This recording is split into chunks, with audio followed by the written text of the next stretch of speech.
¿Han visto esas relaciones o no esas relaciones? Esas personas que gustan de coquetear con otros o con otras, pero no pasan de ahí. Se sienten agradables con el hecho de llamar la atención, se sienten bien, pero jamás terminan de dar el otro paso. No me pasaba a mí, ¿verdad? Porque por más que quisiera, no la pegaba. Sin embargo, sucede muy frecuentemente que en nuestra vida espiritual se vuelve esto muy recurrente.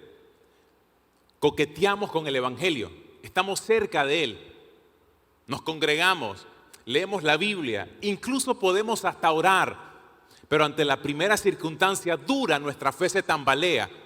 Ante la primera circunstancia emocional nos distanciamos del Señor y de la iglesia. Y todo lo que en teoría veníamos haciendo no sirvió, entre comillas, para sostenernos en las etapas más difíciles de la vida. Entonces pregunto,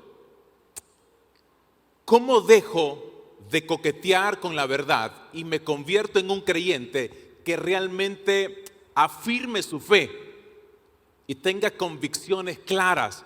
Porque mis estimados, si somos muy honestos, a nuestra generación le hace falta muchas convicciones. Nos hace falta muchísimo entendimiento acerca de los valores que tal vez antes eran importantes, pero que hoy ya no le prestamos tanta atención porque estamos enamorados con lo superficial. Nos enamoramos con la imagen, nos enamoramos con lo que la sociedad o el sistema nos vende. La pregunta ¿es esa la manera en la que Dios quiere que vivamos? Simplemente coqueteando, acercándonos al Evangelio, pero sin ir más profundo, sin conocer más al Señor, sin entender de qué se trata en el fondo la vida como creyentes. Porque sí o sí, con el pasar de los años nos vamos a enterar de que una vida así no funciona. Porque cuando no hay profundidad, estamos condenados a vivir en lo superficial.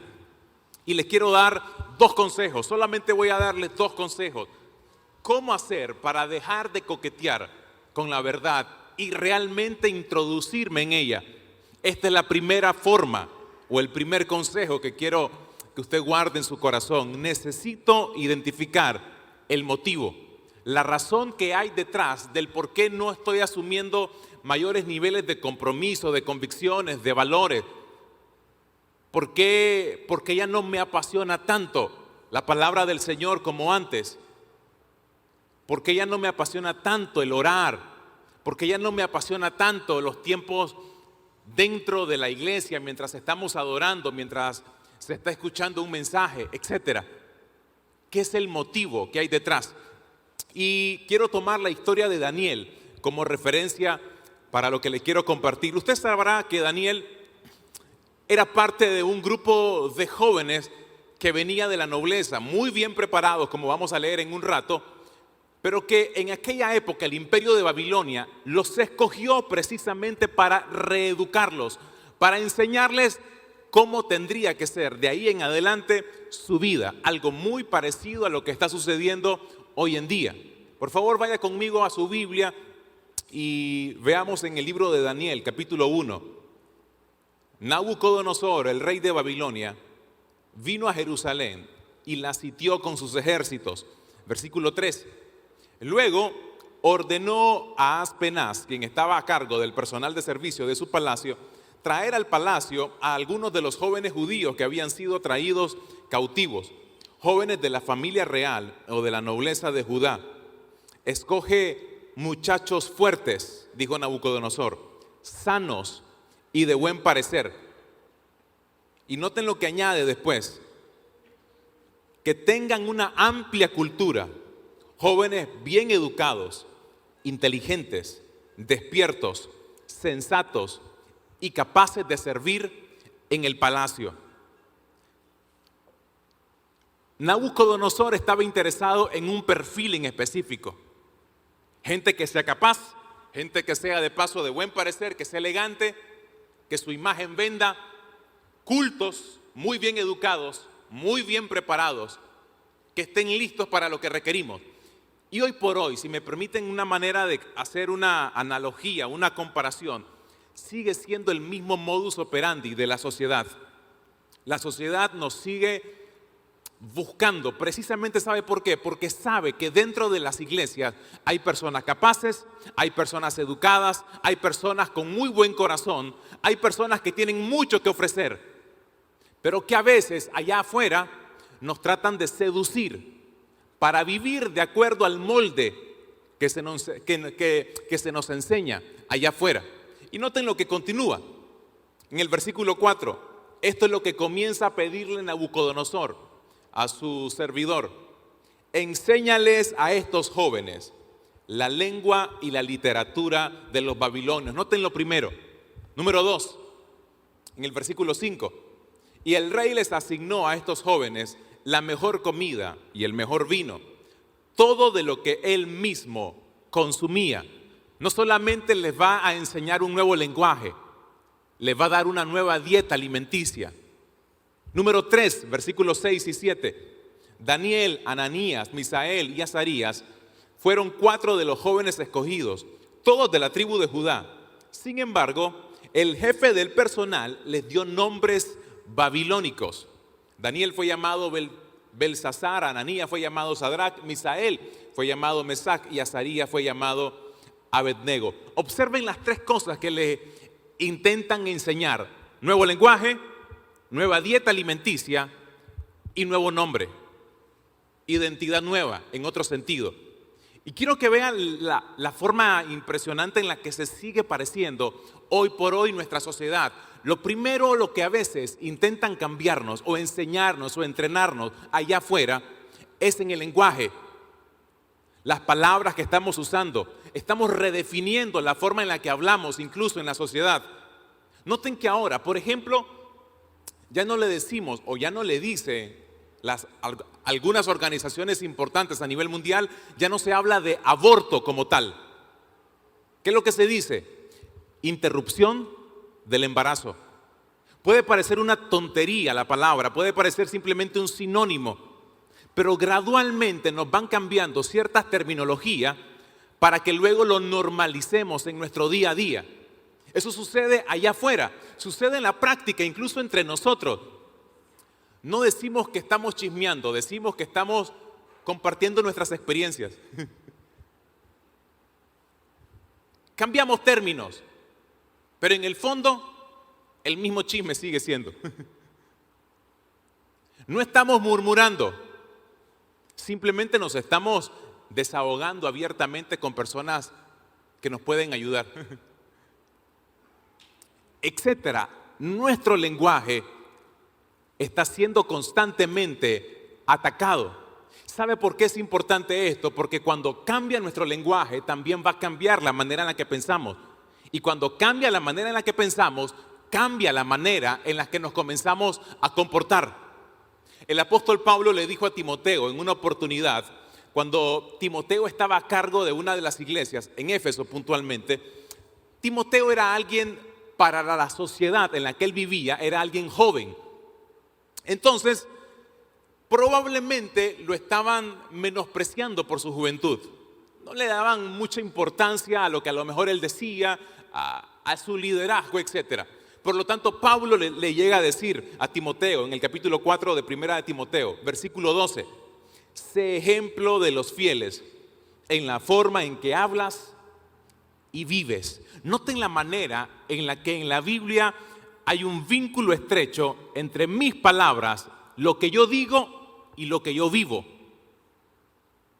En otra versión, este mismo pasaje lo dice de esta forma, que cuando todos oigan tu modo de hablar y vean cómo vives, traten de ser puros como tú. En la vida de nosotros como creyentes es importante tener congruencia o coherencia entre lo que yo hablo, el lenguaje que yo uso y la vida que yo tengo, la vida que yo muestro. ¿Sabe por qué es importante? Porque todos nosotros manejamos ciertas terminologías que son propias a veces de nuestra formación religiosa, de nuestra formación evangélica. Yo les dije la última vez, yo vengo de estar metido cada domingo en una iglesia los últimos 30 años. Desde que tengo 4 años, yo estoy metido cada domingo en una iglesia. Con ese tiempo, yo vengo absorbiendo cierto tipo de vocabulario. Amén, aleluya, gloria a Dios, hermano, siervo, cosas por el estilo. Miren, en Huigalpa, hay huigalpinos aquí, o chontaleños. Miren, no voy a decir nada malo, ¿eh? Pero en Huigalpa siempre me llamaba la atención que cuando estuve allá pastoreando, la cultura propia de la ciudad hace que las iglesias cristianas manejen la terminología de una forma más natural que en otras ciudades tal vez. O al menos esa fue mi experiencia, lo sentí así. Entonces yo iba por la calle en Huigalpa y alguien que me conocía, que era pastor o que era de la iglesia, a la distancia me gritaba: ¡adiós, siervo!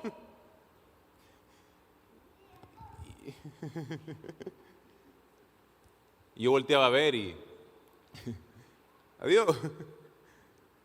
Y usaban siempre la terminología, que no era malo, pero yo recuerdo que en una ocasión el pastor Raúl Hurtado, el fundador de esta iglesia, en una oportunidad hace varios años, él me dio una clase en la escuela de obreros, allá por el 2004, 2005 en Osana Central. Y el pastor Raúl dijo así, en forma de consejo: ¿saben qué? Intenten aprenderse los nombres de las personas. A veces les llamamos de cierta manera porque no estamos interesados en aprendernos sus nombres. Y la verdad es que es muy importante aprenderse los nombres, decía él. Entonces yo pensé, hombre, tiene sentido, porque a veces yo le digo hermano, hermana y no sé ni cómo se llama. Y no está mal llamar hermano, hermana, no quiero que me malinterprete. Pero a veces en nuestra cultura hay mucha terminología que usamos, pero que no siempre es coherente con la forma en la que vivimos. Yo podía ser alguien que estaba en la iglesia alabando al Señor: mis labios siempre te alabarán, pero mientras esté en el templo, porque cuando yo esté en la casa puedo ofender y herir el alma de mis hijos y de mi esposa. ¿Oíste, Señor? Mis palabras tienen que ser coherentes con mi vida. Y allá afuera están intentando cambiarnos el lenguaje. Y aquí adentro muchas veces nos cuesta ser coherente con el lenguaje que ya manejamos. Y si no soy coherente con el lenguaje que manejo, fácilmente voy a ser seducido por el que allá afuera se me está instruyendo. ¿Cuál es su lenguaje? ¿Y qué tan congruente es con la vida que usted muestra? Se lo vuelvo a leer. Cuando todos oigan tu modo de hablar y vean cómo vives, traten de ser puros como tú. Un lenguaje y una vida que inspira el ser imitada. Inspira nuestra manera de hablar el ser imitada. Inspira nuestra vida el ser imitada. Inspira. ¿A quién inspiramos con la forma en la que hablamos? ¿A quién inspiramos con la forma en la que vivimos? Inicialmente debería de ser nuestra misma familia, pero no siempre sucede así. Noten esto, lo segundo, que Babilonia estaba intentando educar a los jóvenes judíos era en su consumo diario de alimentos. Y esta sociedad también nos enseña todos los días qué es lo que tenemos que consumir. Todos los días. En las redes sociales nos enseñan cuál es el modelo que tenemos que consumir, cuál es la ropa que tenemos que comprar, cuál es la música que tenemos que escuchar, cuáles son las películas que tenemos que ver, cuáles son las series que tenemos que seguir, cuáles son los artistas a los que tenemos que admirar. Nos están enseñando a consumir allá afuera y no siempre tenemos la capacidad de discernir qué consumo y qué no consumo. Y en la falta de discernimiento es que comienzo a intoxicar mi cuerpo, mi vida espiritual, y luego gradualmente me alejo del Señor porque no tuve la capacidad de discernir esto como y esto no como. ¿Cuál es el propósito del sistema en el que vivimos de decirnos cuál es la dieta que tenemos que consumir? Noten lo que era el propósito en el caso de Daniel, en el versículo 5 de Daniel 1. El rey les asignó una ración diaria de la comida y del vino que provenían de su propia cocina. Debían recibir entrenamiento por 3 años. Y después, esta era la razón detrás, entrarían al servicio real. Cuando yo consumo lo que la sociedad me dicta, me convierto en alguien útil para el propósito de ese sistema. Noten que hoy yo tengo Netflix, por ejemplo, y sigo algunas series que a mí me gustan puntualmente, pero cuando yo veo la línea ideológica que hay detrás de esas series, me doy cuenta que de forma sutil nos están metiendo una narrativa, una ideología, con el propósito de que normalicemos cierto comportamiento, normalicemos ciertos modelos. Y nosotros nos los tragamos todo. Normalizamos cierto tipo de letra en algunas canciones. Normalizamos ciertos modelos de familia. Porque como me gusta una película, como me gusta simplemente lo que estoy viendo, gradualmente me lo estoy tragando todo y lo normalizo más adelante. Y mis estimados, me gustó esto que escuché hace algunos días. Yo me convierto en lo que consumo, en lo que como. Y eso funciona tanto en lo físico como en lo espiritual. Usted y yo nos vamos a convertir en lo que comemos. Miren, yo no como mucho. Casi que nada, ¿verdad? Necesito comer más. Yo necesito consumir. Otros necesitamos dejar de consumir ciertas cosas. ¿Qué consume usted? Noten cómo lo hizo Daniel. En el versículo 8 dice que se propuso en su corazón no contaminarse con los manjares. Y es que sabe, lo que afuera se ofrece es rico. Porque lamentablemente la iglesia en general se dio algunos espacios tan importantes, las artes, los medios de comunicación, y ahora consumimos del mundo lo que nosotros abandonamos hace tiempo. Desde la época de la iglesia primitiva, pasando por la Edad Media, eran los cristianos los que definían el arte, la música, los cambios sociales. Eran los cristianos los que lo definían. Abandonamos todo eso y ahora consumimos lo que se nos ofrece allá afuera. Entonces tenemos que ceder a ver películas que tienen contenido sexual. Entonces lo que tenemos que hacer es un poquito adelantarlo para no tragarnos el contenido sexual. Porque no hubo un creyente que se atreviera a vivir o a hacer aquello que Dios le puso en su corazón. Nos tenemos que tragar la música, donde ahora se premia a un compositor que no dice nada, pero cuya melodía es pegajosa. Todo lo consumimos. Y número 3, lo tercero que estaba motivando o que motiva que a veces nosotros no nos involucremos más con el Señor, es que el sistema, al igual que hizo con Daniel y sus 3 amigos, es que cambia nombres. Y es una forma en la que nuestra identidad constantemente es atacada. No se imaginan. Yo les conté la última vez que compartí con ustedes. Yo siempre tenía el conflicto interno de que no tenía un testimonio fuerte de salir de las drogas, de salir de un problema de enfermedad, etc. Sin embargo, sí luché muchísimo con los complejos, con inseguridades, horriblemente.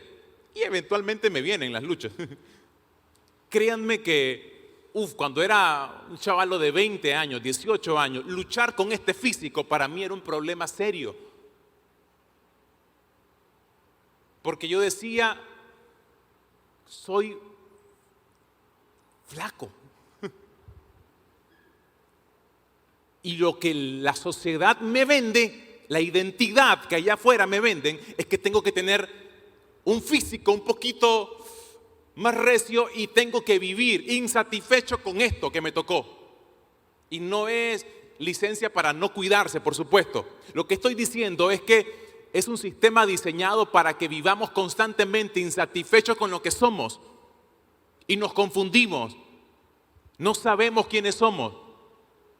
El domingo pasado la pastora Carolina decía que muchas veces ni siquiera tenemos claro cuál es nuestra identidad.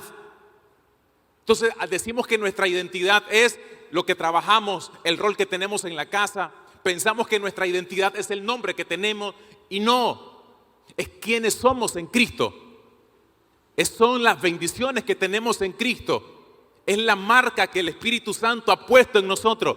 Real, sacerdocio, nación santa, pueblo escogido. Son cabeza y no cola. Pero noten esto. Eso lo dice Dios. Pero nos afecta mucho más negativamente lo que se dice afuera. Porque consumimos más la identidad que nos venden afuera que la identidad que nos vende el Señor. Y eso nos hace coquetear con la verdad. Les dije que eran 2 consejos. El primero es, necesitamos conocer el motivo. Y el segundo y último, yo necesito abrazar la verdad. La necesito abrazar con todo mi corazón.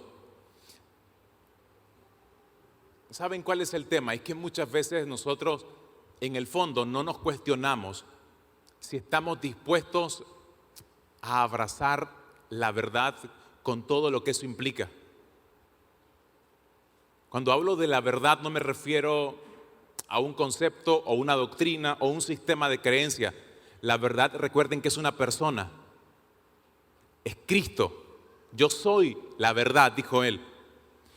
Y entender que la verdad es una persona y no un concepto cristiano es importante, porque eso significa que es algo en quien, o es alguien en quien yo puedo confiar. De hecho, la palabra verdad en el original hebreo literalmente significa confiar, alguien de fiar.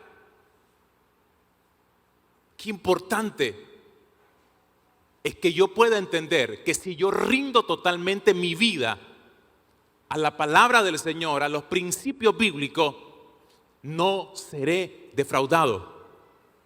Ciertamente hay un futuro, dice el libro de Proverbios, y tu esperanza no se verá frustrada. Mucha gente no se mete más con el Señor, no profundiza más con el Señor por algunos temores que no logra superar. Miedo al que van a decir allá afuera, miedo a que van a decir en su familia, miedo a que no le vaya bien, miedo a que si me meto con Dios pero fallo otra vez y me vuelvo a meter con una mujer que no es mi esposa y me vuelvo a meter en aquella adicción, mejor no me meto, porque si me voy a meter con Dios me voy a meter de verdad, pero jamás me voy a meter de verdad si no me atrevo a confiar plenamente que no me voy a sostener a mí mismo. Es Dios el Padre que me va a sostener, es su gracia la que me sostiene. Es de fiarnos y abrazarle a Él con todo nuestro corazón. Amén. Le quiero pedir que cierre sus ojos, por favor.